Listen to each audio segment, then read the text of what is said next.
You are listening to the Scars and Guitars podcast. My name is Andrew Mackay-Smith, and this is my conversation with a fella who goes by the name of Harry Foxton. He's a frontman of an excellent band from Perth called the Foxton Kings. Let's have a listen to what Harry has to say. Here we go. Andrew Mackay-Smith calling. How's things?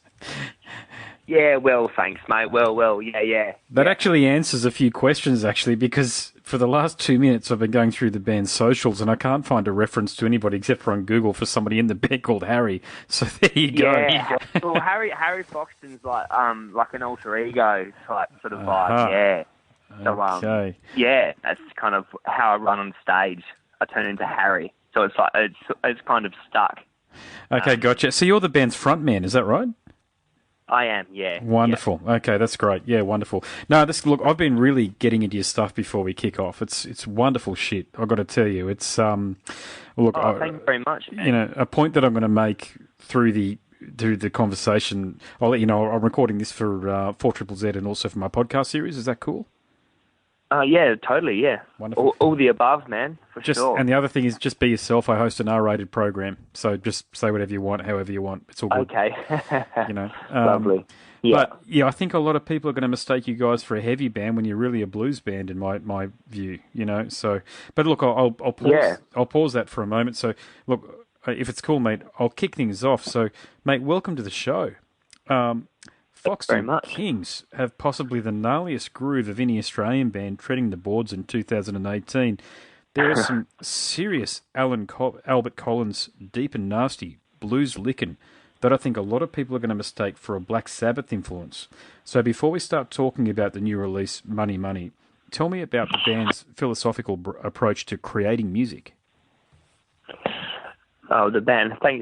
Firstly, thanks very much for having us, mate. I really appreciate it. The band. Okay, so the band formed a few years ago. We have all kind of come from, or like me and the guitarist Cliff came from a heavy background. We're playing in hardcore bands and had that sort of like heavy approach. Cool. But as the frontman, as the singer, I had much more of a sort of a bluesy background, old school kind of vibe. That I wanted to bring to the band. So maybe that's the conflicting vibes, tones that you're hearing. Maybe that's what that is.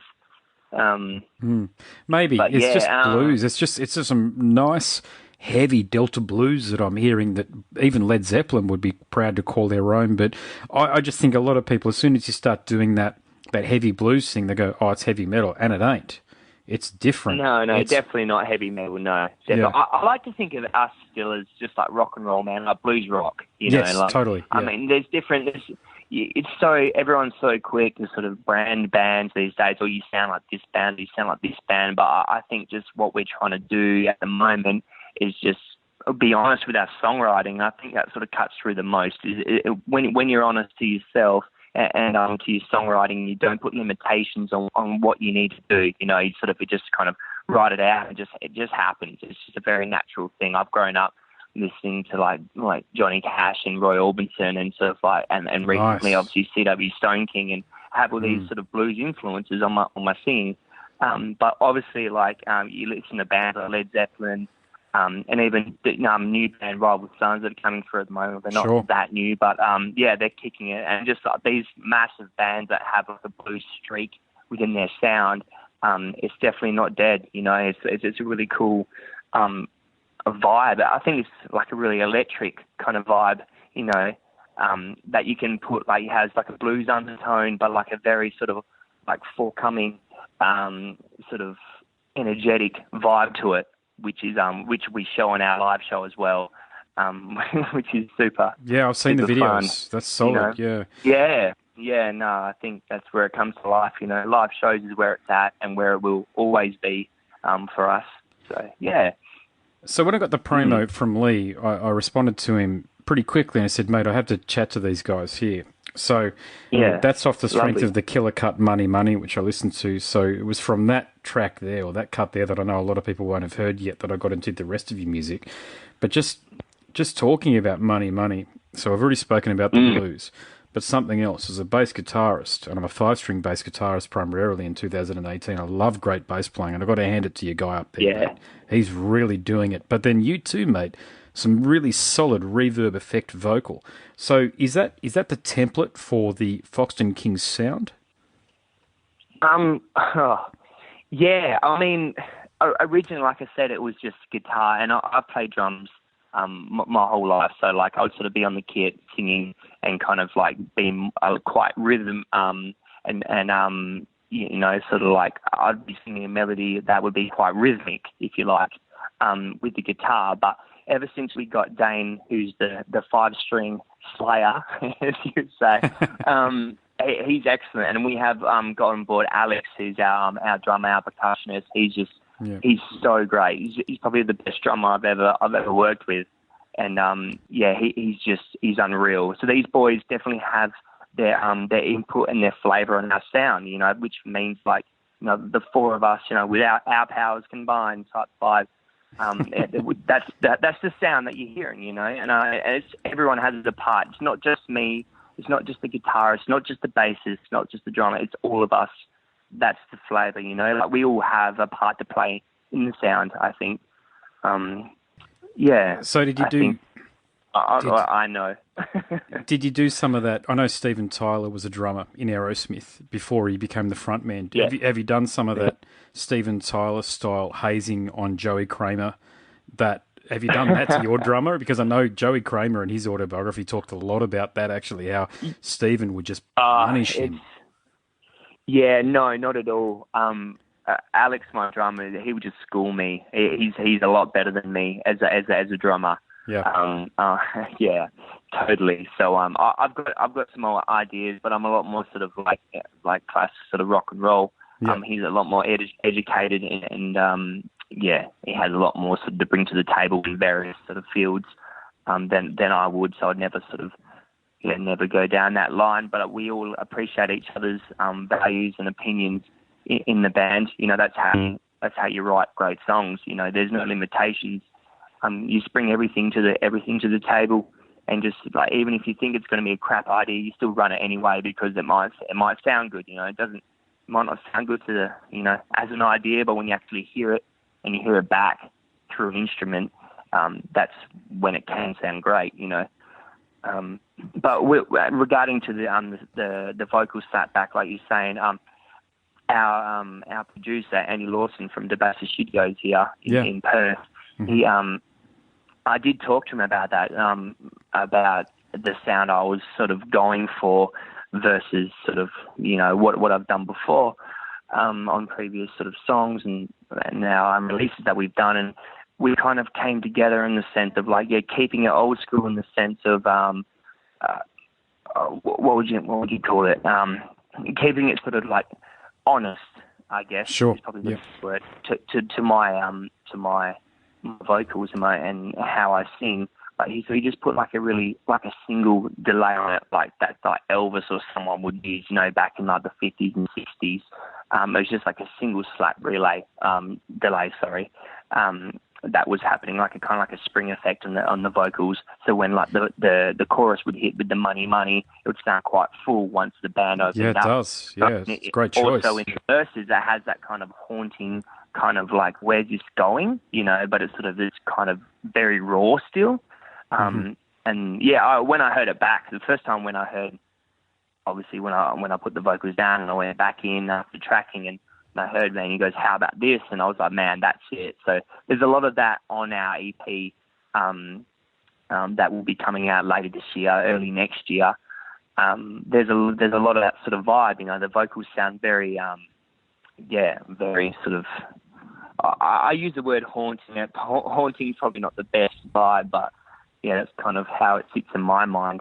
It comes through, sort of. That's fair enough. Leaves you guessing, It's definitely got a blues vibe, but leaves you guessing where the next turn's going to be. And I love that in songwriting and music making. You said something profound a moment ago that I've got to ask you about. Okay, so you said that you respect the values that each band member brings, and as someone who's been in bands for the better part of 20 years, I know how hard it can be to respect the values that each band members band member does bring to a band. How have you gone about understanding each other? I think that's man, understanding anyone in life is hard. Let True alone that. understanding the members. Understanding the members in your band.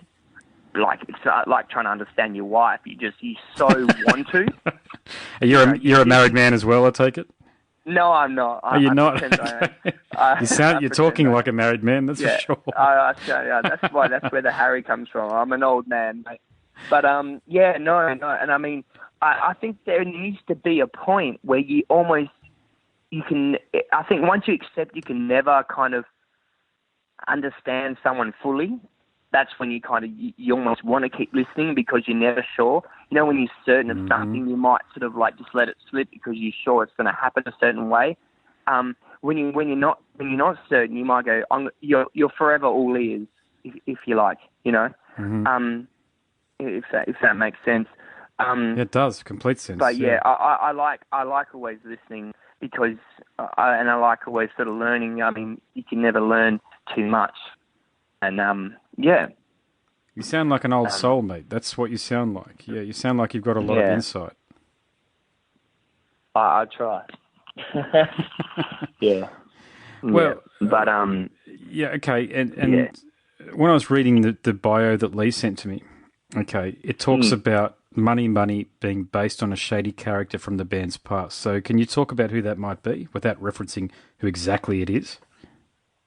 No, I can kind of drop a line. It's just someone that was within the band, like sort of, you know. Sure. Yep.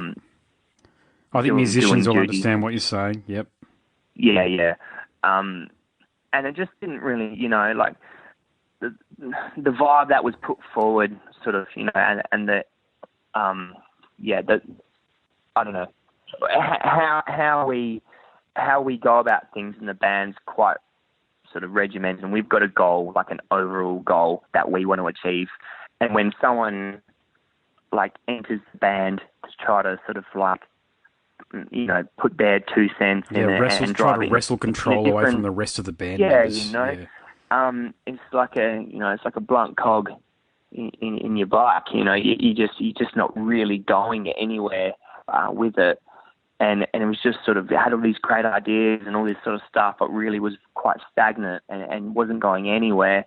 And it's one of those things, once you remove it, you really notice how much it was bringing you down. So I think that the whole money side of it was that had like a certain person had all these great sort of ideas and direction for the band that was going to be resulting in a lot of money.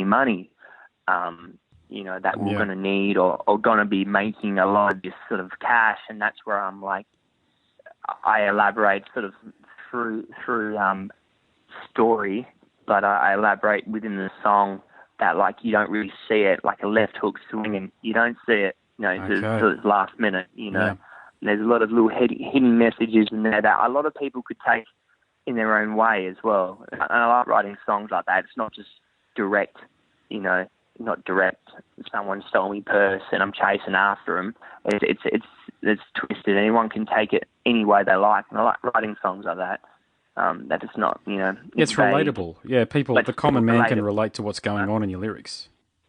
100%. So that's kind of where it's at. I never like naming names because everyone has their own path to walk. But at the same time, I found it hit home enough to write a song about it. So and that's our first single off the EP.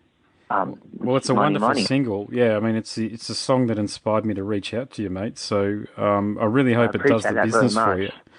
You know, so on that, I know you've got to release an EP that's coming out later on in the year with Love, and you may have already answered the question in a way, but I'll be direct, mate. What can listeners expect from the EP with Love? They can, to be honest, they can expect a lot more sort of heavy riffs. Awesome. A lot more hidden messages. A lot more sort of fuzzy tones, and there's a lot of quirks in some of the other songs. Still super like rocky, like very bluesy. But just we actually recorded more than what we've decided to put on an EP. So the EP is the cream of the crop. I think there'll be about 5 tracks. It'll be a 5-track EP.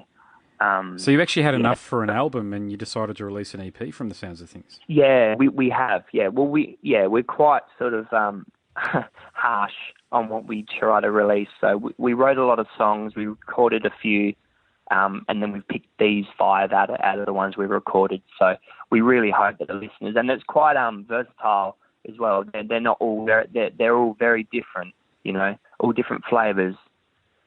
Like getting a pack of lifesavers. You just don't know. You know, all the different flavours for you. But I think that's important, you know, as an up-and-coming band, you want to give everyone a taste of something different. You know, you don't want to eat, you know, like 5 spearmint ones. You know, you want to have all your different flavours amongst the bunch. So, and then if everyone loves the cherry, then we'll write 10 cherry tracks for the album, and then we'll go from there. But I think when you're trying to feel your way for your audience, I think it's very important to, I say we start now, we've been a band for years now, but we're trying to still, I think we really have found our sound where we're sitting now. We're very confident in we're on the right track. You know, like we've been getting lovely feedback from a lot of different people that aren't just our family, you know, which is great. But normally, you know, you hear from your mum and your nan. Yeah. So I'm speaking from my point of view. But yeah, you know, it's great, son. You know, it's lovely. But when other people like yourself and other radio stations and other bands is a huge one for me. When they just reach out randomly and go, "Man, I heard your track. It's wicked." It's a silent little pat on the back for me. So yeah. Look, I was thinking good things. Another thing I was thinking when I was listening to a lot of your music on YouTube. Now, looking at the visuals and obviously hearing the band, the one thing that came to mind, if you guys were North American, and I need to point out, most of my listenership on my podcast series do come from North America, so they're listening. Okay. If you guys were North American... Hello, guys, yeah. Oh, we so want to tour to America, so if there's a band listening out there or someone that could suss that out, we get that a lot, and Canada as well. That would do quite like. But you do the business over there. That's my point. You do so well. We could get some traction because the hard blues rock, you know, does really cool over there. And that's one of my biggest influences is Rival Sons, like I touched on. Obviously, the Black Keys and all that sort of blues rock. For me, and Tyler Bryant and the Shakedown, like all these sort of bands, you know, that I sort of look up to and would love to play with one day, hopefully, is something that keeps the fire burning. You know, you look up to these bands, and they're the bands that looked up to other bands, and you know, it's just a circle. You know, you just got to keep that sort of rolling, and then one day, man, one day, got to keep pushing. Mate, I've got to be a bit self-indulgent here as a bass player and ask you about your bassist because he's doing a heck of a job, not just on Money, but just on the videos that I've seen of the band. So tell me about him and how integral do you think the bass sound is to the Foxton Kings?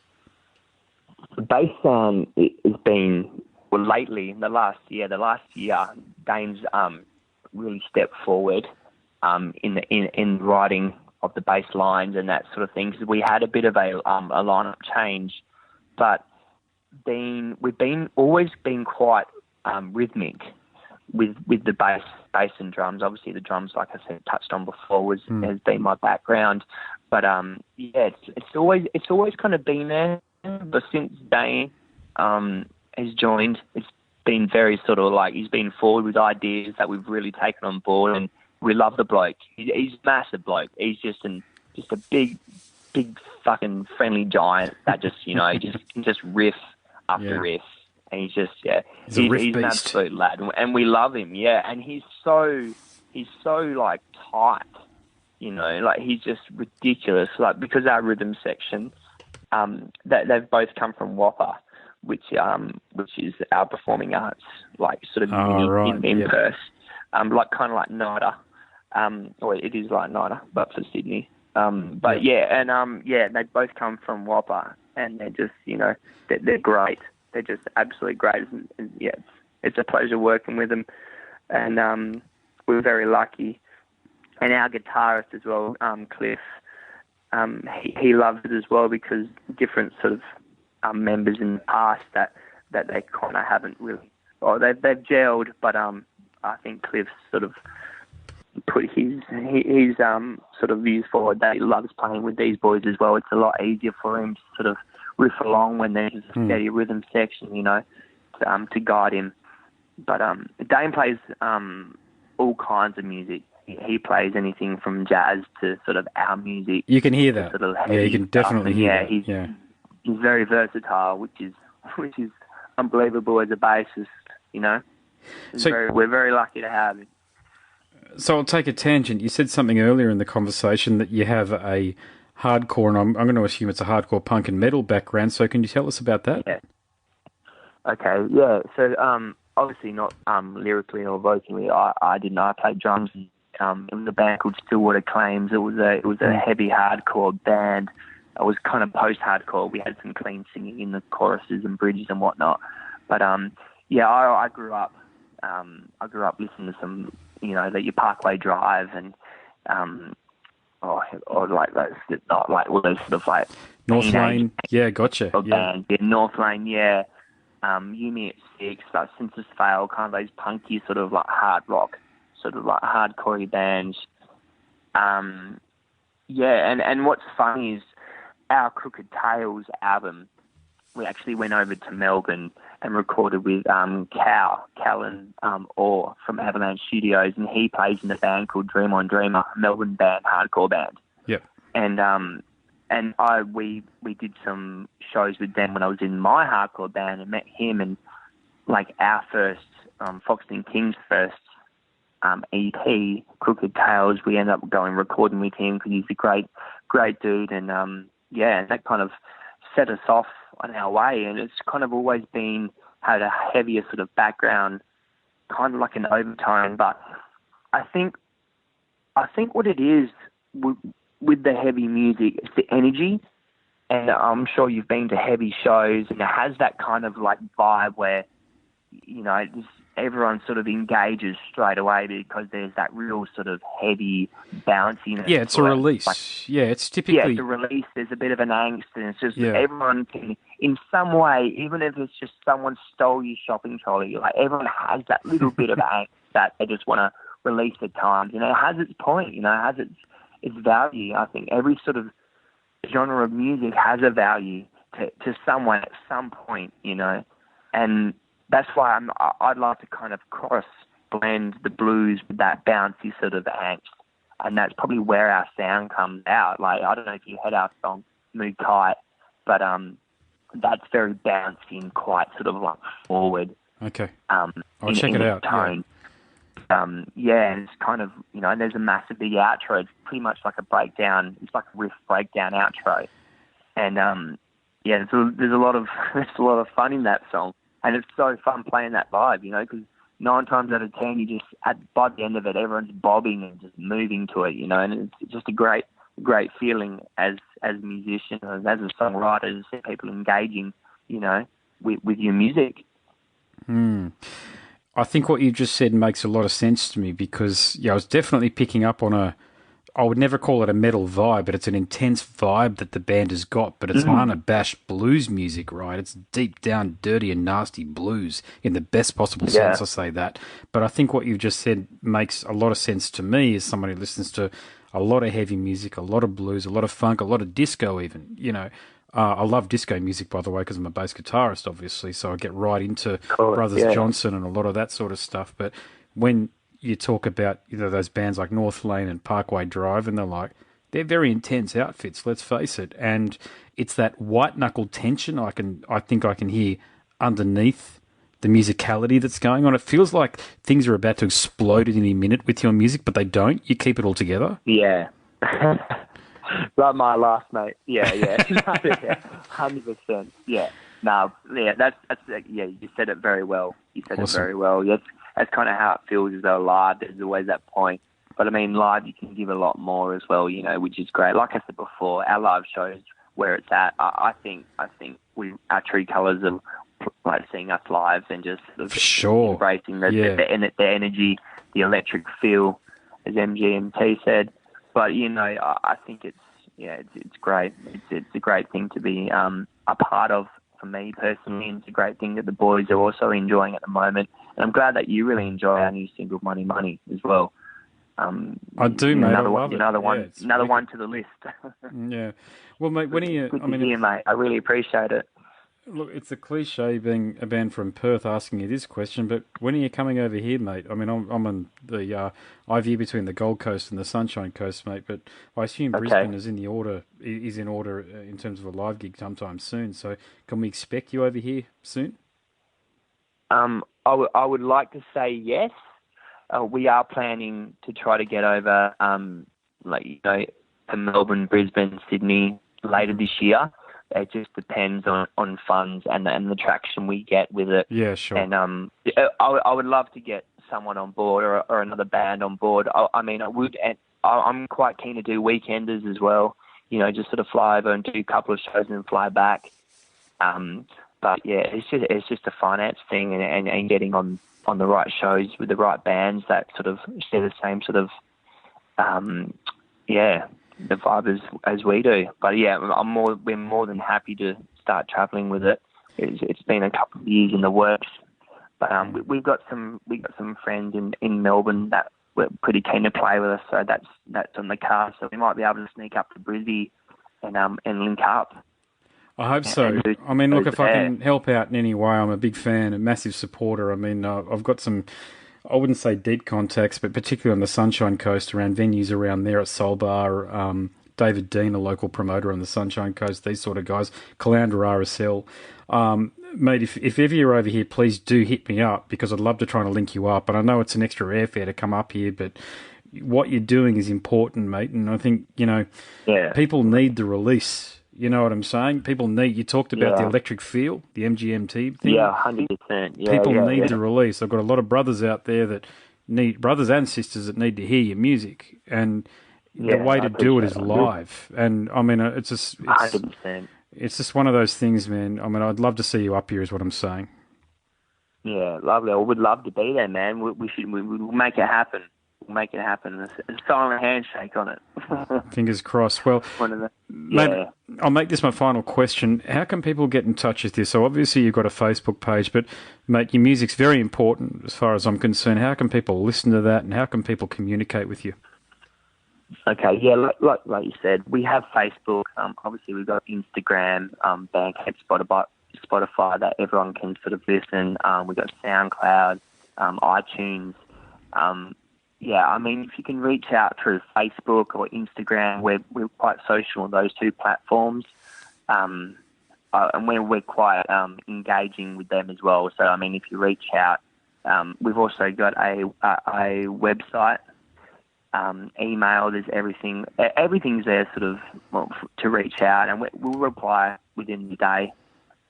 We're pretty sort of savvy like that. We're onto it. Because we want to sort of help out everyone as much as everyone wants to help us out. So we're always around, we're always willing to pick up the phone and have a chat as well, or try to sort gigs out. We've got a couple of gigs coming out. Our single launch is on the 16th of June at the Rosemount 459. And then we've got a couple more shows after that. And then, like I said, we're trying to probably go East States maybe like in October.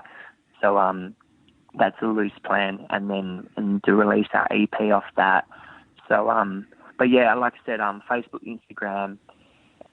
We've also got, our website's just www.foxtonkings.com. It's pretty straightforward. And, I mean, if you just punch Foxton Kings into Google, you find all the platforms to reach us on. And we'd love to sort of like tee up with anyone and have yarns with anyone. Even if I'd love to hear people's thoughts about the song and where to go from there. Like I said before earlier in the chat, I just love feedback and talking to people and sort of hearing different ideas and no idea is like a bad idea, So I'm open to anything, mate.